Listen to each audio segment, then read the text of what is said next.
2026년도가 되면 그 30만 호의 아파트의 임대 사업자, 그러니까 5% 상한에 걸려 있는 아파트들이 30만 호가 내년 예산안이 아시다시피 약 730조 원으로 슈퍼 예산이라고 불릴 만큼 역대 최대 규모를 자랑합니다. 이재명 정권 내내 약 한 1년에 약 한 120조 원씩 나라 부채가 증가할 것으로 예상해서 2029년도가 되면 약 1800조에서 1900조에 달하는 엄청난 나라 빚이 쌓일 것으로 지금 예상을 하고 있는 상황입니다. 이런 상황에서 지금 이렇게 빚이 늘어난다는 건 결론적으로 국가에서 돈을 찍어낸다라는 의미인 거거든요. 근데 그런 유동성이 우리나라 전체로 풀리는 그런 상황에서 과연 자산의 가격이 가치가 오를까요? 오르지 않을까요? 우리나라가 이제 윤석열 정권 때는 긴축 정책으로 인해 가지고 너무 돈을 안 써서 우리나라의 부총리 겸 기획재정부 장관인 구윤겸 부총리께서 지난 정권은 돈을 너무 안 써서 경제 성장률이 그렇게 곤두박질 친 것이다. 그래서 어느 정도 확장 재정을 펼쳐야 한다 이렇게 말씀을 하셨거든요.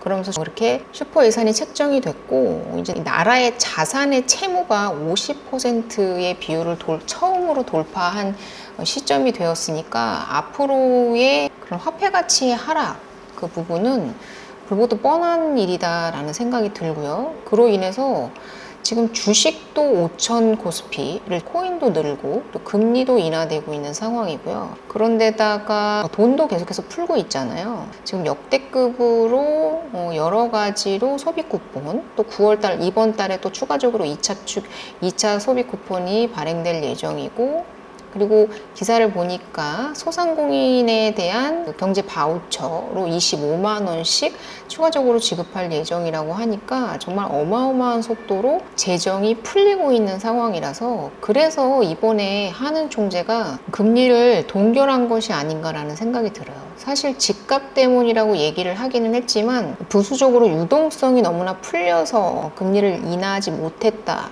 라고 말씀을 하셨는데 지금 정부에서는 어마어마한 확장재정 정책으로 인해 가지고 돈을 진짜 엄청나게 풀고 있는 상황이라 가지고 이 유동성의 금리 인하까지 맞물리면 사실 자산의 가치가 상승하는 것뿐만 아니라 그러니까 화폐 가치가 하락하기 때문에 자산 가치가 상승하는 것처럼 보이는 거거든요.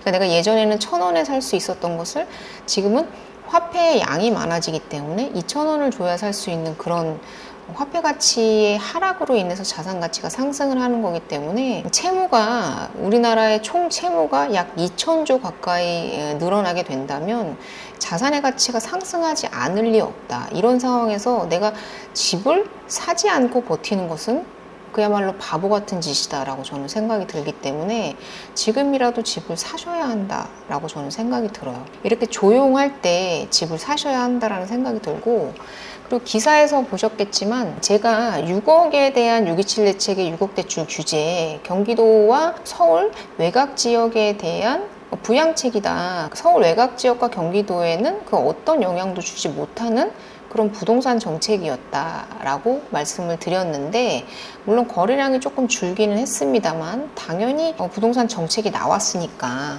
그것에 대해서 어느 정도 영향을 받는 경향성을 보이는 건 당연한 부분인데 집값을 떨어뜨리지도 못했고요. 거래량을 그렇게 폭락시키지도 못했습니다. 그리고 거래량이라는 것은 일시적으로 잠깐 동안 하락하는 것 뿐이지 수요가 사라지는 것은 아니기 때문에 거래량이 줄면서 가격이 하락했으면 모를까 지금 상황에서는 서울조차도 거래량은 심히 폭락했지만 가격을 절대 떨어뜨리지는 못했다라는 점에 대해서 봤을 때 경기도와 서울 외곽 지역의 부양책이다 이렇게 말씀을 드렸는데 지금 이 뉴스 기사를 보시면요 6.27 대책 6억으로 묶었지만 대책 전에도 강남 평균 주담대는 4.8억이다 이렇게 얘기가 나오고 있어요. 그래서 서울 전체로 보면 3억 그리고 강남 서초 용산 등은 4억이 넘는 그런 평균 주담대를 보여왔다고 해요. 그래서 5월 달에 서울 평균 주담대가 약 3억이었고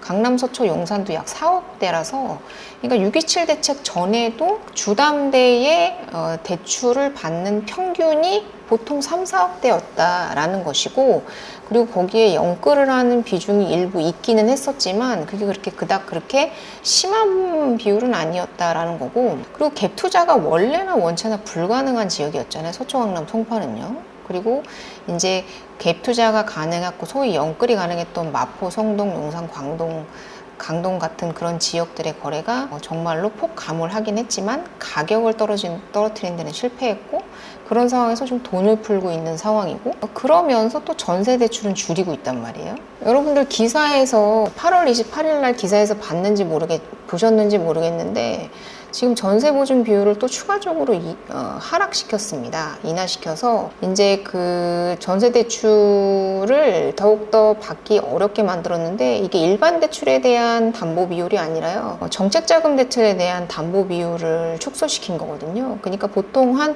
2, 3억 정도의 대출을 받는 사람들에 대한 그런 정책자금 대출을 축소한 거인데, 거기에 전세자금 대출을 축소한 거기 때문에 정말 그야말로 서민 대출을 옥죄인 것이다 라고 봐야 되는데, 이 부분에 이제 전세 정책자금 대출을 이렇게 해서 줄이면 약 5조 정도의 예산이 추가적으로 생긴다고 해요. 근데 제가 생각했을 때는 이 금액을 통해서 3기 신도시, 이 문제 곧 공급대책이 발표될 3기 신도시의 속도전에 그런 돈을 추가적으로 투입하지 않을까라는 생각이 들면서, 결론적으로는 서민들의 고열을 짜서 서민들을 위한 3기 신도시를 짓겠다라는 그런 아이러니한 정책을 펼치고 있다. 다만 정책을 성공시키기 위해서 서민들의 정책을 옥죄고 있다 라고 저는 그렇게 생각을 하는 편이고요. 그러니까 전세 대출에 대한 부분에 대해서 어느 정도 규제를 해야 되는 건 맞지만 이게 속도가 너무 빠르고,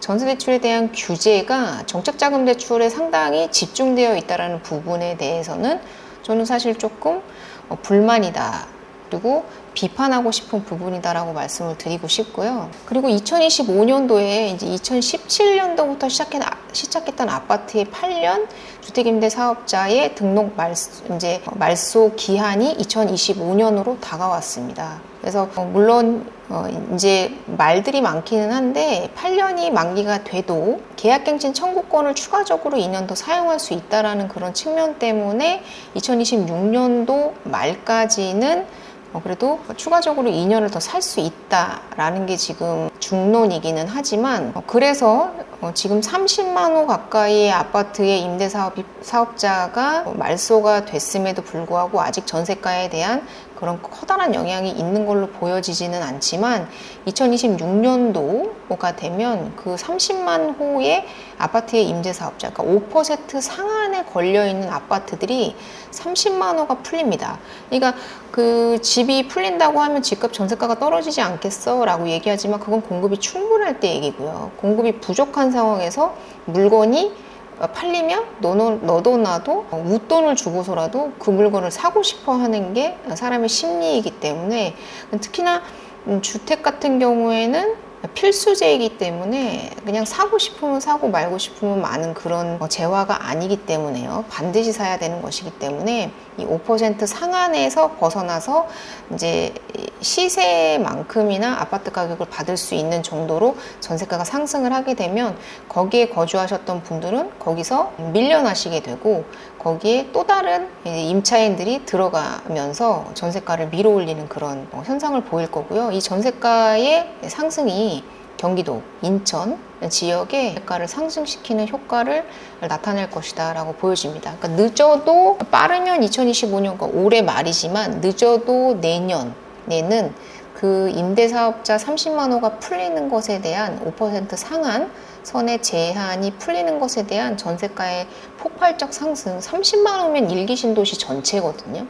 지금 어마어마한 물량이 풀리는 거기 때문에 이 전월세에 대한 불안정성이 조금 더 야기되는 건데, 거기다가 지금 627 대책으로 인해서 실입주해 전세 대출 갭 투자하지 말고 실입주해라고 하고 있는 상황이고, 거기에 전세 대출도 지금 줄이면서 전세 들어가지 말고 그냥 거기 가만히 있거나 아니면 월세에 들어가, 이렇게 하고 있는 상황이기 때문에 이 627 대책이 전세 말살 정책이다 라고 본다면, 지금 앞으로의 2026년, 27년도의 전세 대란이 얼마만큼 파격적일지, 파급력이 얼마만큼 클지에 대해서 생각을 한다면 지금 당장이라도 등기를 치셔야 맞다라고 저는 강력하게 말씀을 드리고 싶습니다. 본인의 그런 그 능력치에 맞게 집을 사시면 됩니다. 제가 여러분께서 집을 사시든 말든 제가 무슨 상관이겠습니까만은, 지금 상황에서는 전세가, 전월세가, 그리고 매매가마저도 좀 폭등할 전조에 와 있기 때문에 지금 5년간 슈퍼 예산으로 역대급 확장 재정 정책을 펼칠 정부가 눈앞에 펼쳐졌습니다. 그래서 지금 최초로 700조를 돌파하는 슈퍼 예산이 나타났고요. 그리고 이제 2029년도가 되면 약 2,000조의 국가 채무가 쌓이는 그런 심각한 상황이 올 상황이기 때문에, 이 확장재정 정책을 펼치는 지금 이재명 정권에서 자산을 보유하지 않는 것은 정말로 미련한 짓이다, 이렇게 말씀을 드리면서, 떨어질 것 기대하지 마세요. 떨어질 것 기대하지 마시고, 폭등까지는 아니더라도 내가 집을 사지 않은 것에 대해서 후회하지 않을 만큼의 상승은 있을 거라고 저는 확실하게 말씀드릴 수 있습니다. 등기를 꼭 치시기 바라겠습니다. 이만 방송 마치도록 하겠습니다. 감사합니다.